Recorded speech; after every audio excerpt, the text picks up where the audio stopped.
Hola a todos, mi nombre es Lucía Crolli, soy docente de la primera cátedra de farmacología de la Universidad de Buenos Aires y hoy vamos a hablar de macrólidos, lincosamidas y ácido fusídico.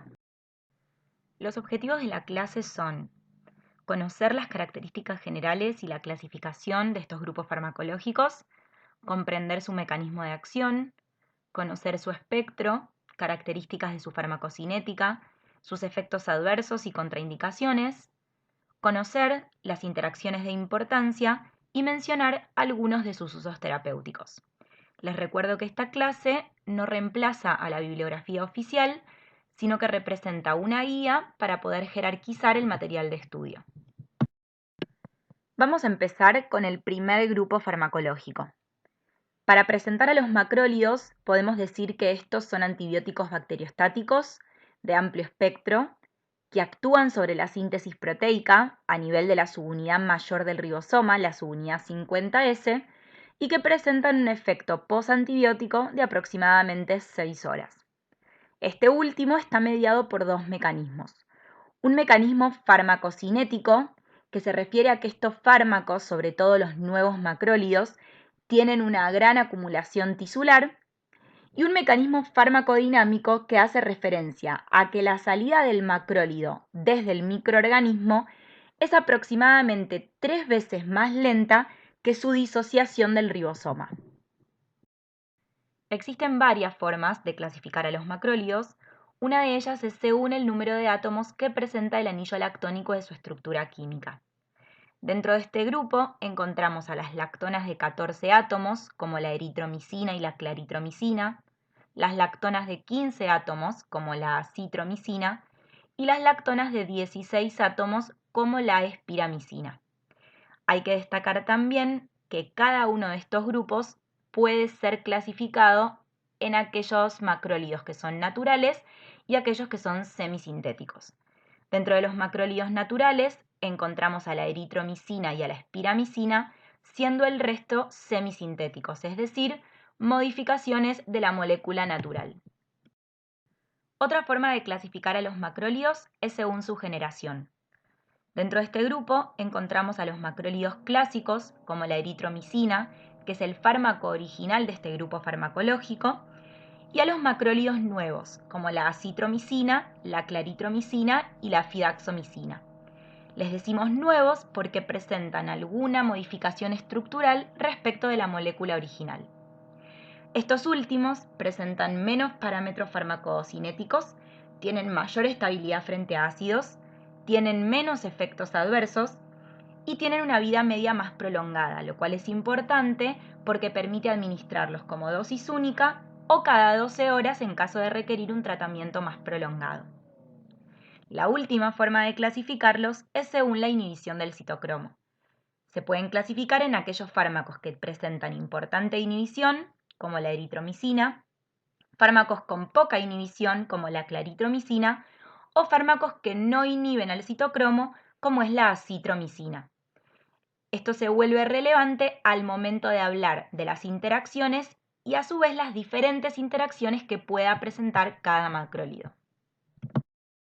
Para llegar a su sitio de acción, que es la subunidad mayor del ribosoma, el macrólido ingresa por un mecanismo facilitado, pudiéndose concentrar hasta 100 veces más en bacterias gram positivas que en gram negativas, debido a que las primeras presentan mayor permeabilidad a la droga.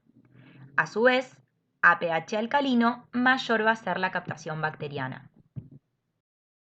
Una vez dentro del microorganismo, los macrólidos se van a unir de forma reversible a un sitio cercano al sitio P de la subunidad mayor del ribosoma, inhibiendo el proceso de la translocación, en el cual una molécula recién sintetizada de aminoacil ARN de transferencia pasa del sitio A al sitio P. Esto va a provocar que se inhiba el crecimiento de la cadena polipeptídica, que se disocien los ARN de transferencias de los ribosomas. Esto es lo que va a terminar alterando la síntesis proteica, lo cual va a resultar tóxico para ese microorganismo, y va a alterar el ensamblaje de subunidades mayores no armadas. Es importante aclarar que los macrólidos no provocan el desarmado de subunidades 50S previamente armadas y funcionantes. Dentro de los mecanismos de resistencia, encontramos mecanismos que alteran el blanco ribosómico, como por ejemplo la protección del ribosoma por parte de metilasas o mutaciones cromosómicas que alteran a la subunidad 50S, la hidrólisis de macrólidos por enzimas producidas principalmente por enterobacterias, la salida del fármaco por bombas de extrusión activa y disminución de la permeabilidad. Mencionamos al principio de la clase que los macrólidos presentan amplio espectro. Esto se debe a que tienen actividad frente a bacterias y algunos parásitos. Dentro de su espectro encontramos cocos gram positivos aerobios, principalmente streptococo, ya que estafilococo suele tener elevada resistencia. Bacilos gram positivos tanto aerobios, para los cuales presentan buena actividad, y anaerobios como Clostridium perfringens y Clostridium difficile, bacteria para la cual se puede utilizar fidaxomicina, macrólido del cual hablaremos más adelante. En el caso de los bacilos gram negativos, hay que destacar que la eritromicina suele ser inactiva frente a varios de estos, siendo los nuevos macrólidos los de mayor actividad. Para el caso de Helicobacter pylori, claritromicina y acitromicina tienen mejor actividad y mayor actividad que la eritromicina. Los intracelulares son susceptibles a todos los macrólidos, mientras que en el caso de las micobacterias, tanto claritromicina como acitromicina tiene mayor actividad contra Mycobacterium avium, mientras que claritromicina tiene mayor actividad frente a Mycobacterium leprae. Con respecto a los parásitos, los nuevos macrólidos presentan mayor actividad frente a estos, con excepción de la espiramicina, que resulta útil en el tratamiento de la infección aguda por Toxoplasma gondii durante el embarazo. Los macrólidos pueden administrarse por vía oral o por vía intravenosa. La eritromicina es la que menor biodisponibilidad presenta, ya que los alimentos retrasan su absorción y es poco estable frente a ácidos. Existen preparados como el estolato de eritromicina, prodroga que requiere hidrolizarse para liberar la droga activa. Esta forma es más estable y los alimentos alteran en menor grado su absorción. La claritromicina no interacciona con alimentos, pero su extenso primer paso hepático provoca una disminución de su biodisponibilidad de aproximadamente un 50%. La acitromicina es la que mejor biodisponibilidad tiene, aunque los alimentos pueden disminuirla. Con respecto a la vía parenteral, se da por vía intravenosa central, no por vía periférica por riesgo de tromboflebitis, y tampoco se administra por vía intramuscular, ya que su aplicación provoca un intenso dolor local. Se distribuyen ampliamente, concentrando bien en tejidos, excepto en líquido cefalorraquídeo, ya que atraviesan con dificultad la barrera hematoencefálica en ausencia de inflamación. Los nuevos macrólidos, además, se acumulan en macrófagos, células sanguíneas y fibroblastos. Con respecto a la unión a proteínas plasmáticas, la misma es de grado variable. Con respecto al metabolismo, los macrólidos se metabolizan en hígado. Tanto la eritromicina como la claritromicina se metabolizan por el citocromo 3A4, al cual pueden inhibirlo en mayor o en menor medida respectivamente. La acitromicina, al no metabolizarse por este citocromo, no lo inhibe y presenta menos interacciones farmacológicas que el resto. El único macrólido que al metabolizarse presenta metabolitos activos es la claritromicina, siendo el metabolito más relevante por su mayor actividad el metabolito 14-hidroxiclaritromicina. La excreción para todos los macrólidos es por vía biliar y además la claritromicina presenta excreción renal. Es por esto que la dosis de este fármaco debe ajustarse en pacientes que presenten clearance de creatinina menor a 30 ml por minuto. De todos los efectos adversos, el más frecuente es la toxicidad gastrointestinal. Pueden aparecer náuseas, vómitos, diarrea y dolor cólico. Hay que mencionar que la eritromicina tiene efecto proquinético al actuar sobre receptores de motilina. Puede aparecer también toxicidad cardíaca, como por ejemplo arritmias, incluyendo prolongación del QT con taquicardia ventricular. aunque esto es clínicamente relevante cuando el paciente recibe otros fármacos que pueden prolongar el QT, como por ejemplo fármacos antiarrítmicos. La hepatotoxicidad es un efecto adverso grave que se suele presentar como una hepatitis colestásica y que se ve más cuando se utiliza eritromicina.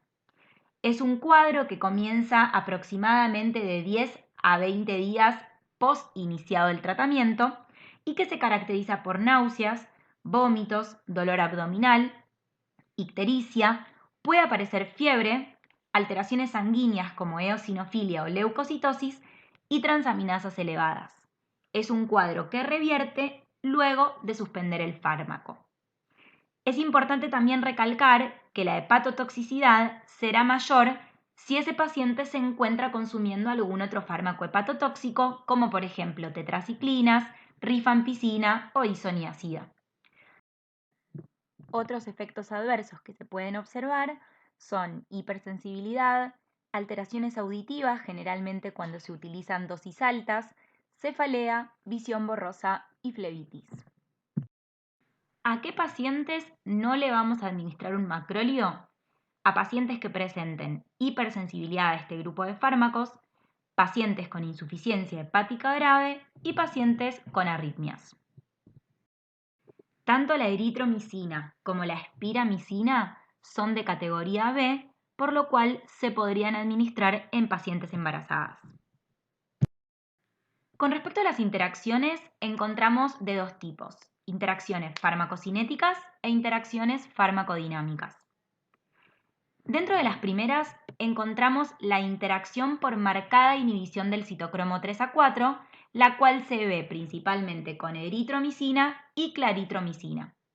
¿A qué se refiere esta interacción? A que al inhibir el citocromo 3A4 se inhibe el metabolismo de drogas que utilizan este citocromo para metabolizarse, como por ejemplo omeprazol, carbamazepina, warfarina, digoxina y corticoides. Las interacciones farmacodinámicas pueden ocurrir a tres niveles. A nivel del receptor, los macrólidos interaccionan con lincosamidas y cloranfenicol por competir por el mismo sitio de acción, por lo tanto estos fármacos no deberían asociarse. A nivel del efecto antibiótico, está descrito que pueden reducir el efecto de fármacos bactericidas, como por ejemplo beta-lactámicos y aminoglucósidos. Se debe aclarar que esta interacción es más bien una interacción teórica, ya que en la práctica es común asociarlos, como vamos a ver más adelante. Y por último, a nivel de la flora intestinal, y esto se ve más con eritromicina, podemos observar aumento de biodisponibilidad de digoxina en pacientes portadores de Eubacterium lentum, déficit de vitamina K, aumentando el riesgo de hemorragias cuando se utilizan anticoagulantes orales, y disminución de la eficacia de anticonceptivos orales por la inhibición de su circuito enterohepático. Veamos ahora algunos de los usos terapéuticos de este grupo farmacológico. Los macrólidos serán tratamiento de primera línea contra infecciones por Legionella, Bartonella y Campylobacter, infecciones por Clamidia trachomatis y Clamidia pneumoniae, especialmente en neumonía, oftalmía neonatal y uretritis no gonocóxica, infecciones por micoplasma, lo cual es una frecuente indicación en población pediátrica, tratamiento de úlcera peptídica por Helicobacter pylori en combinación con otras drogas, y como profilaxis y tratamiento de la infección por Mycobacterium avium en pacientes HIV positivos. Una de las indicaciones más frecuentes de este grupo farmacológico se puede ver en pacientes con neumonía hospitalizados, los cuales, además de recibir un beta-lactámico, reciben un macrólido para cubrir gérmenes atípicos. Los macrólidos pueden utilizarse como segunda línea para el tratamiento de infecciones de oído, faringe, pulmón, piel y partes blandas presentes en pacientes alérgicos a beta-lactámicos. Recuerden que si esa infección está causada por un estafilococo, los macrólidos no representarían una alternativa eficaz. Otras indicaciones son la tos convulsa, ya sea para pacientes cursando la infección, como para profilaxis post-exposición de sus contactos, difteria, para lo cual se utiliza eritromicina, lepra, para la cual se puede utilizar claritromicina, y toxoplasmosis congénita, para la cual se utiliza espiramicina en primer y en tercer trimestre del embarazo. Para terminar con el primer grupo farmacológico, vamos a hablar de la fidaxomicina. La fidaxomicina es un macrólido que tiene un efecto bactericida frente a la bacteria Clostridium difficile. Su mecanismo de acción es inhibir a la síntesis de ARN al inhibir a la ARN polimerasa, inhibiendo así la producción de toxinas y la esporulación de la bacteria. No se absorbe a nivel gastrointestinal cuando se da por vía oral y es por eso que puede resultar una alternativa eficaz para el tratamiento de la colitis pseudomembranosa por Clostridium difficile. Pasemos ahora al segundo grupo farmacológico, que son las lincosamidas. Son antibióticos bacteriostáticos de amplio espectro que, al igual que los macrólidos, actúan sobre la síntesis proteica a nivel de la subunidad mayor del ribosoma, y dentro de este grupo encontramos a la lincomicina y a la clindamicina. El mecanismo de acción de las lincosamidas consiste en unirse de forma reversible a la subunidad mayor de los ribosomas, inhibiendo el ingreso al sitio A de la molécula recién sintetizada de aminoácido ARN de transferencia. Esto provoca la terminación de la síntesis proteica, la desorganización de polisomas y la inhibición de los ribosomas funcionantes. Los mecanismos de resistencia de las lincosamidas suelen ser compartidas con los macrólidos, salvo la salida del fármaco por bombas de extrusión activa. Por lo tanto, aquellos gérmenes que son resistentes a macrólidos por la utilización de este mecanismo de resistencia son susceptibles a clindamicina. El espectro de las lincosamidas es un espectro amplio, ya que comprende bacterias y parásitos. Dentro de los organismos susceptibles encontramos a gram positivos aerobios, como por ejemplo Streptococo, Estafilococo, Corynebacterium, Nocardia y Bacillus anthracis, anaerobios como Actinomyces, Propionibacterium, Clostridium no difficile y no perfringens, Fusobacterium y Bacteroides, para las cuales hay cepas resistentes, y dentro de los parásitos que son susceptibles, Toxoplasma gondii, Plasmodium y Pneumocystis carini. Recuerden que los bacilos gram negativos aerobios son resistentes a este grupo farmacológico. La clindamicina tiene varias vías de administración. Cuando se administra por vía oral, presenta una biodisponibilidad de aproximadamente el 90%. La administración tópica tiene absorción escasa y su administración parenteral, ya sea intravenosa o intramuscular, se realiza en forma de éster fosfato de clindamicina, una prodroga que para liberar la droga activa requiere sufrir un proceso de hidrólisis. Su distribución es amplia, concentran bien en tejido óseo, líquido sinovial, pleura y peritoneo, se acumulan en macrófagos alveolares y presenta buena penetración en abscesos. Atraviesa placenta, pero no atraviesa barrera hematoencefálica. Con respecto al metabolismo, la clindamicina se metaboliza en hígado por el citocromo 3A4, dando origen a dos metabolitos. Un metabolito activo, la N-demetilclindamicina, y uno inactivo, el clindamicin sulfóxido. Se excreta principalmente por vía biliar, por lo cual la dosis de clindamicina debe ajustarse en insuficiencia hepática, pero también presenta excreción renal. Una característica importante es que presenta circuito enterohepático, pudiendo alterar la flora intestinal aún de 6 a 12 días luego de haber suspendido el fármaco. Esto es importante para luego analizar los efectos adversos gastrointestinales que presenta. Los efectos adversos más frecuentes de este grupo farmacológico son los gastrointestinales, náuseas, vómitos y diarrea. Además, entre un 1 a un 10% de los pacientes pueden presentar una colitis pseudomembranosa por Clostridium difficile. Este cuadro es un cuadro que puede ser letal y se caracteriza por cólico abdominal, fiebre, diarrea mucosanguinolenta y leucocitosis. Se suele observar cuando el fármaco se administra por vía oral y, como dijimos antes, puede aparecer hasta 2 semanas luego de suspender el fármaco. Generalmente, luego de suspender definitivamente el tratamiento y sumar metronidazol o vancomicina vía oral, o como aprendimos en esta clase, fidaxomicina, este cuadro suele revertir. Otros efectos adversos menos frecuentes son la hipotensión, la urticaria, el síndrome de Stevens-Johnson, alteraciones sanguíneas, aumento de enzimas hepáticas, poliartralgias, tromboflebitis cuando se administra por vía intravenosa o absceso estéril cuando se administra por vía intramuscular. Con respecto a sus contraindicaciones, encontramos hipersensibilidad e insuficiencia hepática severa. La clindamicina es categoría B, por lo tanto podríamos administrarla a pacientes embarazadas. Las interacciones farmacológicas de la clindamicina pueden ser de tipo farmacocinéticas y farmacodinámicas. Dentro del primer grupo encontramos interacción con fármacos que también utilizan el citocromo 3A4 para metabolizarse, como por ejemplo amiodarona, omeprazol, digoxina, simvastatina y corticoides. Las interacciones farmacodinámicas pueden ser a nivel del receptor, con macrólidos y cloranfenicol por competencia del sitio de acción, potenciando efecto de bloqueantes neuromusculares o fármacos que puedan dar este efecto como efecto adverso, como por ejemplo son los aminoglucósidos, y a nivel de la flora intestinal, disminuyendo la eficacia de anticonceptivos orales al inhibir su circuito enterohepático y provocando un déficit de vitamina K, aumentando el riesgo de hemorragias por anticoagulantes orales. Veamos algunas de sus indicaciones. En infecciones del tracto respiratorio, la clindamicina es útil para abscesos e infecciones pulmonares y del espacio pleural causadas por anaerobios. Además, representan un tratamiento alternativo para otitis media, sinusitis y faringitis. Clindamicina más primaquina es útil para la neumonía por Pneumocystis jirovesi en pacientes HIV positivos. En caso de infecciones de piel y partes blandas, representan un tratamiento alternativo en pacientes que son alérgicos a betalactámicos.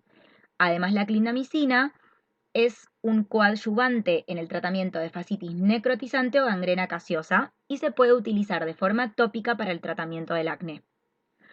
Otras indicaciones de importancia son tratamiento alternativo para osteomielitis, encefalitis por toxoplasmosis en combinación con pirimetamina y en pacientes HIV positivos, y por vía vaginal para el tratamiento de la vaginosis bacteriana. Para terminar, vamos a hablar del ácido fusídico. El ácido fusídico es un antibiótico bacteriostático que puede ser bactericida frente a estafilococo, incluido Staphylo aureus meticilino resistente. Su mecanismo de acción consiste en inhibir la síntesis proteica al unirse a la subunidad mayor del ribosoma, más específicamente a un factor de elongación que va a terminar alterando la translocación. Presenta un espectro pequeño que está comprendido por bacterias gram positivas aerobias y anaerobias, gram negativas y Mycobacterium tuberculosis. Para estas dos últimas prácticamente no tiene utilidad. Con respecto a su farmacocinética, el ácido fusídico puede ser administrado por vía oral, intravenosa y tópico. Hoy en día las vías sistémicas prácticamente no se usan, sí se usa la vía tópica, ya sea en forma de crema o en gotas oftálmicas. Tiene elevada unión a proteínas plasmáticas de aproximadamente el 97% y una amplia distribución, metabolismo hepático, excreción biliar y una vida media de 9 horas. Sus efectos adversos comprenden hiperbilirrubinemia e ictericia colestásica, intolerancia gastrointestinal, hipersensibilidad cuando se administran por vía parenteral y flebitis. La insuficiencia hepática severa y la hipersensibilidad comprenden sus contraindicaciones.